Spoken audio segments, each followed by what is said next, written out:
Countdown for blast off. X minus 5, 4, 3, 2, X minus 1, fire.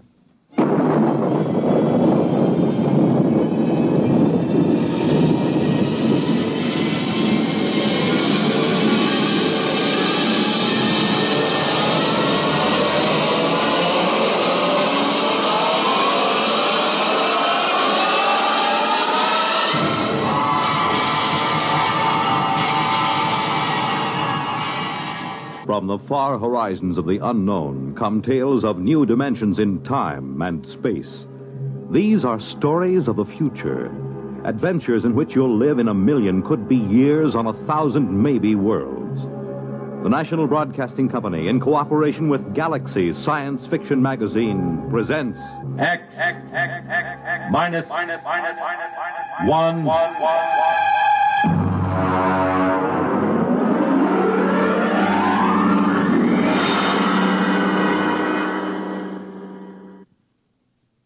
Tonight, The Scapegoat by Richard Maples.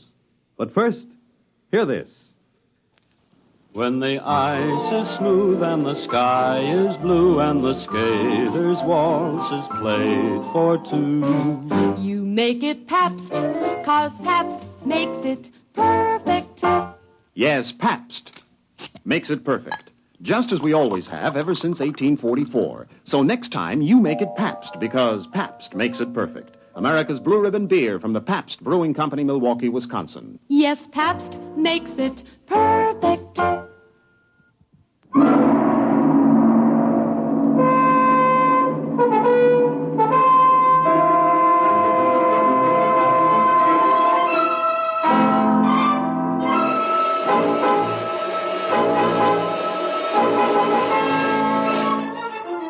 Now, X minus 1 and The Scapegoat.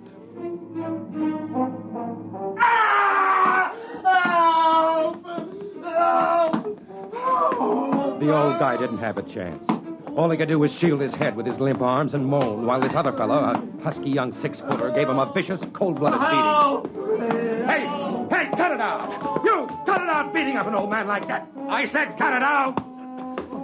Now, let go of him. Well, what have you got to say for yourself before I belt you as hard as you hit the old man here? Well, hey, you, wait! Wait, you no-good hoodlum! Hey, you all right, Pop? Are you okay? What happened? Was he trying to rob you or something? Look, you'll be all right now. You'll be okay. You're lucky I came along then. No cops anywhere. Okay, come on, old-timer. Up on your feet. You're going home with me. I suppose it seems callous to think of it, but this old man was just what I'd been looking for. A brutal assault and a helpless old man, and I was the hero, just what I needed. You see, I'd just come from a meeting with the city fathers and the commissioner of the police department. And old man Jones, my publisher, had promptly yanked the rug out from under me and chickened. I'd written the articles panning the city's handling of the juvenile delinquency problem, because Jones had to be in his bonnet to be the mayor. Now, when the heat was on, he weaseled out. We had a few words, Jones and I quit. But now I had him, an eyewitness story, no cops anywhere, and a young bruiser beating up a defenseless old man. I figured I'd take him home, let my wife fix him up, keep him around the house until the story broke. Ed, what's the idea? Ed! All right, take it easy, honey. It's all right. This old guy just needs some patching up, that's all. Come on, old-timer. Oh, but he looks awful. Who is he? Well, there's blood and... Now, come on. Help me get him inside. He's cold. His wrist, it's cold. Yeah, shock, I think. Come on, in with him. All right, now, let him down on the chair. There you are, Pop. Were you in an accident? No, some hoodlum was beating him up. I chased him off. Oh, that's awful. Did you call the police? There weren't any police there. I'm going to crack this whole situation wide open with this story. Hey, Mom! Hey! Wow! Never mind. Go into the bathroom and bring out some towels. Ed, we'll need some bandages. And... Yeah, we'd better get a blanket around him. A blanket? It's 90 degrees. It's for shock, son. Go ahead, Tommy. Okay, Mom. Ed, I think he's coming to now. He's opening his eyes. No, you're all right, old-timer. You're all right. Well, isn't this cozy? What's your name? Ash? Ash. And first name? That's it. Oh, then what's your last name? I don't know. All right. Take it easy. What happened? Who was that hoodlum? Did you ever see him before? I don't remember. Well, why was he hitting you? I don't know. I don't remember. You missing any money? I'm not sure. Well, I suppose I scared him off before he could rob you. Yes. Oh, yes, you rescued me, didn't you? I'm really very grateful. Don't try to talk too much now. You'll feel better after you've had something to eat. Ed, we have nothing in the house. We were just going to have a salad. Well, salad's all right. Well, Ed, I think maybe we'd better get Mr. Ash to a hospital or to his house or something. Oh, look, Nana, I told you I want him Ed, here. please, come inside. Well, what's the matter with you? Come inside. Okay. You just sit right here, Mr. Ash. I'll be right back. I just want Yes, I'll be all right now. Nan, what's the matter with you? Get rid of him. What? Get him out of here. Well, why? He gives me the willies. Oh, no, it's just the heat. Well, if you must know, he leered at me. Oh, Nan, he's an old man. He's just been beat up and in shock. Ed, please. No. I've got to keep him here. He's my proof. I'll write a story that'll rip the administration wide open, and Jones can't pull it out because I've got the proof right here, and I was the eyewitness. But, Ed, No. please. He stays here, and that's all there is to it.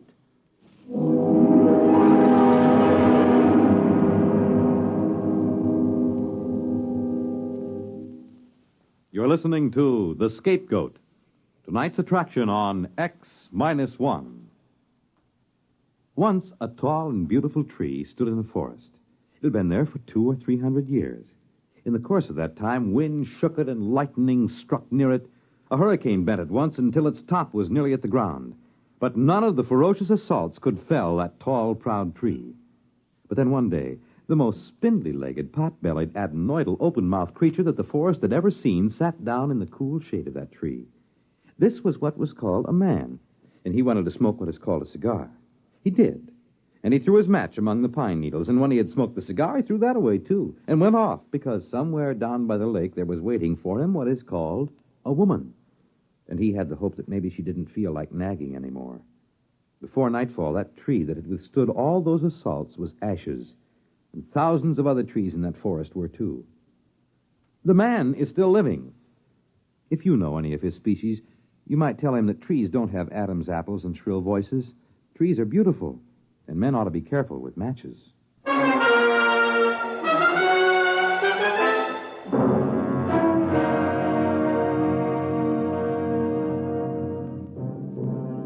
Now back to X-1 and The Scapegoat.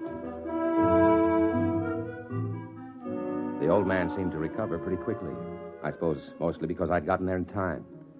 As a matter of fact, he began to talk, and he kept it up through the whole meal. And it was the craziest story you ever heard.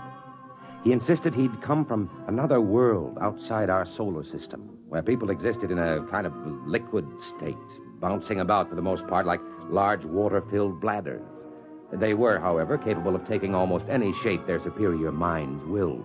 They could flatten and drift about on the water, or they could inflate and rise in the air. As a matter of fact, they can even become facsimiles of other living things, taking on the shape and texture and coloration, a capability which adds greatly in their main function of traveling as missionaries of goodness among the peoples of the galaxy. Goodness, huh? Oh, yes. They're perfect. As perfect as angels. All right. I've had enough. I asked for it. Nan, where are you going? Don't rush off. Well, I guess I know when I'm being kidded. Very funny, Mr. Ash. But I'm not kidding. Don't tell me that you're a missionary to Earth. Oh, no, I'm here because I was banished. Oh, sort of a fallen angel. Exactly. Look, Ash, it's too hot for games. If you don't want to explain what happened this afternoon, that's your privilege. But as you know, this story means a lot to me. And I did stick my neck out for you. One moment, my boy. Let me finish. You see, I'm a throwback. A what? A throwback, an atavism. They tried to reform me, but there was something rather fundamental about me, something rather evil. Then, of course, as a last resort, they put me into one of the machines, and they threw the switch. Oh, sure. They killed you. Look, I'm not in the mood for shaggy dog stories. They didn't kill me exactly. It was sort of like water being scraped over the edge of a sharp rock. When I came to, I was drifting through space. And then, of course, much later, I landed on Earth. Oh, I've had many shapes through the years, mainly people who died. I find that's much more convenient. Yeah. Well, look, if you'll excuse me, I have to make a telephone call. I'll just go into the other room. I dare say you want to call the hospital. I'm not psychotic, really. I've got iced coffee. Ah, yes, you're just in time, Mrs. Potter. I think perhaps I'd better prove my story if you'll wait just a moment. You see, it's done by the generation of a high electrostatic field. Something like this. If you'll notice, my face begins to lose definition. It moves as if it had a life of its own. Now what? Ash, stop it! Ash! There. Well, that looks considerably younger, doesn't it? 30 years younger. 30 years just dropped away like... Listen, this story will set the whole country on its ear. With my byline on it. Oh, Ed, don't let him take you in. It's a trick. It's mass hypnotism or something. I saw it right here. So did you. I'll have an exclusive. Life will have to come to me for the story.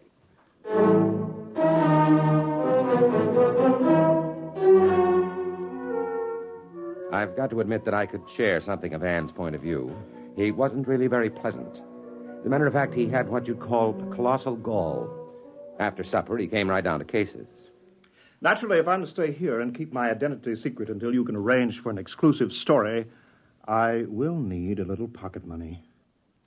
How much? How much you got? Well, I don't know. I got about $22, and payday isn't until Thursday. Well, how about your bank account? Hey, now, wait a minute. Well, we'll see what we can arrange later. I am a little tired, though. I think it's about time to go to bed. I noticed a rather comfortable bed in here. Well, I'll see you all in the morning. Good night. And thank you again for rescuing me. Ed, that's our bedroom. I know. Well, you go right in there and tell him that he can't Listen. sleep. He locked the door. Oh, Ed, do something. All right. You get some sheets from the linen closet, and I'll make up the couch. Next day, I made careful inquiries, started to feel around for contacts on Live at the AP, someplace to really break the story big. About 5 p.m, Jones, the publisher, called me into his office. Sit down, Ed. I've got some good news. Now, look, Mr. Jones, ever since you left me out on a limb at the mayor's Oh, conference, now, I let's not worry about that, Ed. We've got something very interesting going for us now that changes everything. They've arrested a gang of kids for shoplifting. Well, one of them is Tommy, your son. What? Arrested Tommy? Wait, Ed, don't go off half-cocked. It's a break, don't you see? You can cover delinquency with the lid off now. You'll be riding as a parent in the same boat with other parents. Hey, wait a minute. Where are you going?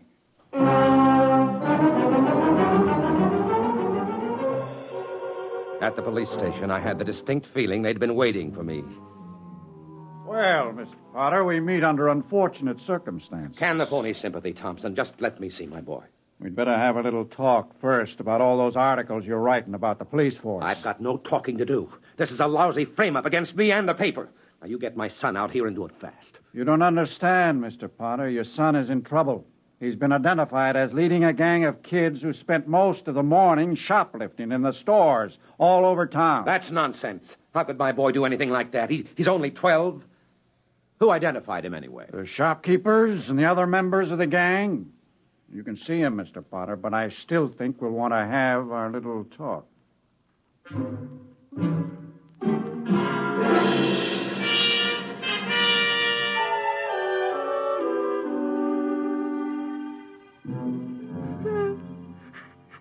Son, what's this all about? It was Ash. Ash, Yes, I told him about the gang. what the heck are you talking about? Some of the fellows got together and built a hut for a clubhouse. What does the gang do? Oh, different things. One of the fellows fellas is a 22 and we hunt rats and Well, go ahead. What is it? we smoke. Oh. And what else? That's all, honest. What about shoplifting? No, that was Ash. He wanted me to talk the gang into shoplifting, but I wouldn't. Then he changed himself to look like me and talked the fellas into it when I wasn't around. I only knew about it because I ran into them after they'd robbed their store. Who is this Ash he keeps talking about? Why, he's a man... Oh, never mind. Listen, the boy's beside himself because of all he's been through. Will you let me take him home with me? Of course, Mr. Potter, but the charges still hold. Don't forget to stop in and have our little talk before you report back to juvenile court.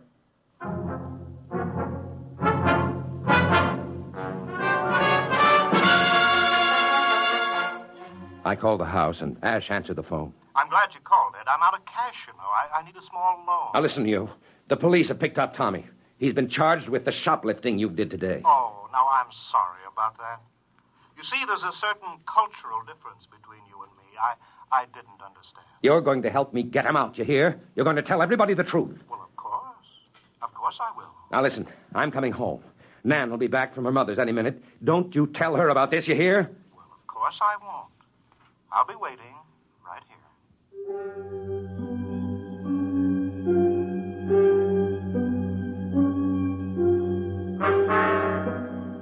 I suppose I was a fool, but I still wanted that story. I wanted it so bad I could taste it. The exclusive account of an extraterrestrial being. Driving home, I had it all figured out. I'd bring Ash down to the police station. He'd tell the story, go through his changing act to convince him, and spring Tommy. I'd have my story already filed and beat everybody.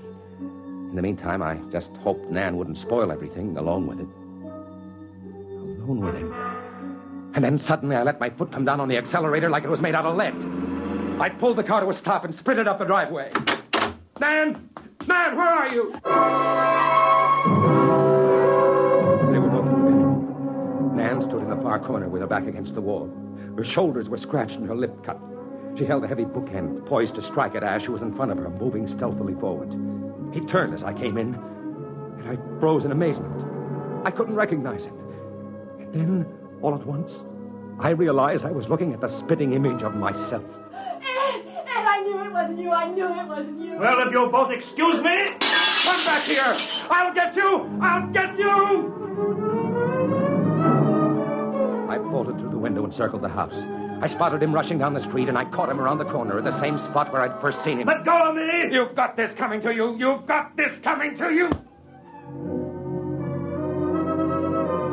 I slugged him, yet I knew it was useless the instant the blow landed. He felt just like sponge rubber, yet I kept hitting him. I didn't bother listening to his cries, even after he'd changed himself back to an old man. And then suddenly I felt a hand grab my shoulder and whirl me around, and a fist exploded in my eye. What's the matter with you? What do you think you're doing, beating up an old man like that? You no good hoodlum. I searched desperately for an explanation. And then, abruptly, without having said a word, I reeled and stumbled down the street. Home to Nan.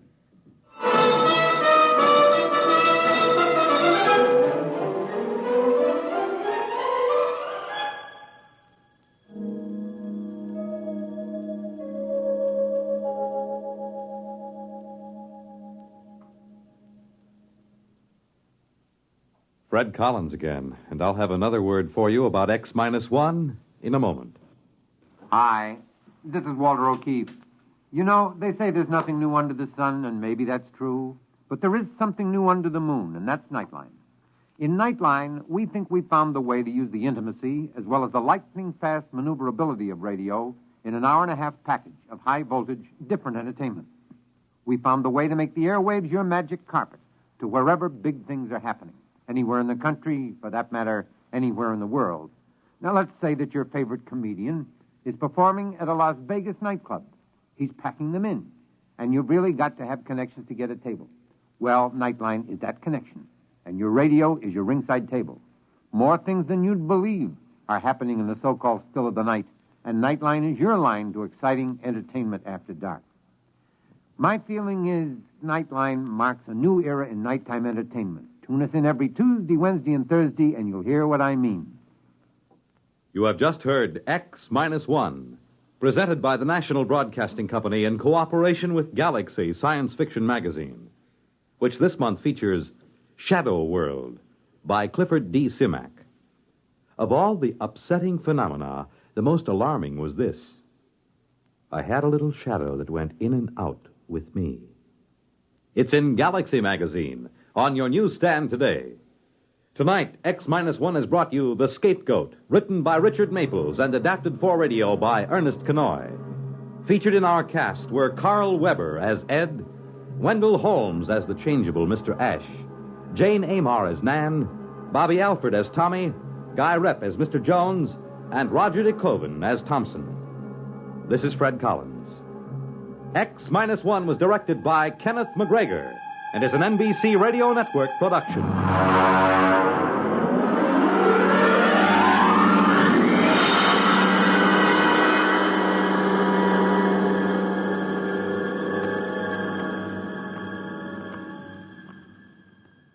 There's excitement in the air at night, and Nightline brings it to you.